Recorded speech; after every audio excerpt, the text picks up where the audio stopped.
મારું નામ લિમ્બેસ આલ છે અને અપરાઇટ ઇન્ટરનેશનલ LLPનો ફાઉન્ડર છું. એમેઝોન ગ્લોબલ સેલિંગ સાથે હું 2015થી જોડાયેલો છું. મારા બિઝનેસનો સ્ટાર્ટિંગ જ એમેઝોન ગ્લોબલ સાથે થયેલું છે અને ત્યાંથી જ ગ્લોબલી રીચ આઉટ બી કરી શક્યા છે અને બિઝનેસ બિલ્ડ કરી શક્યા છે, સાથે સાથે બ્રાન્ડ બી બિલ્ડ કરી શક્યા છે.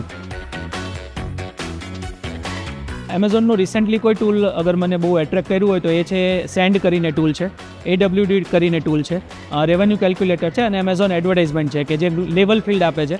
તમે ગ્લોબલી કોઈ પણ બ્રાન્ડ સાથે કોમ્પિટ કરી શકો છો બિકોઝ ઓફ ધીસ ટૂલ્સ. નવા સેલર્સને એ જ કહેવા માગીશ કે અમે લોકોએ જ્યારે સ્ટાર્ટ કર્યું હતું ત્યારે બહુ જ બધી હર્ડલ્સ હતી, બહુ બધી વસ્તુઓ અવેર નહોતા અમે લોકો. પણ આજની ડેટમાં એમેઝોને જે ટૂલ્સ બનાવ્યા છે, જે એમેઝોનની ટીમ સપોર્ટ કરે છે, જે ગાઈડન્સ અવેલેબલ છે એ અમારી વખતે નહોતું તો તમારા માટે બેસ્ટ ટાઈમ છે. ઘણી વખત લોકો કહેતા હોય કે પહેલાં સ્ટાર્ટ કરવું સારું હતું, બટ રાધર દેન પહેલાં અત્યારે બહુ જ સારું છે અને ફાસ્ટ ગ્રો કરી શકાય એમ છે.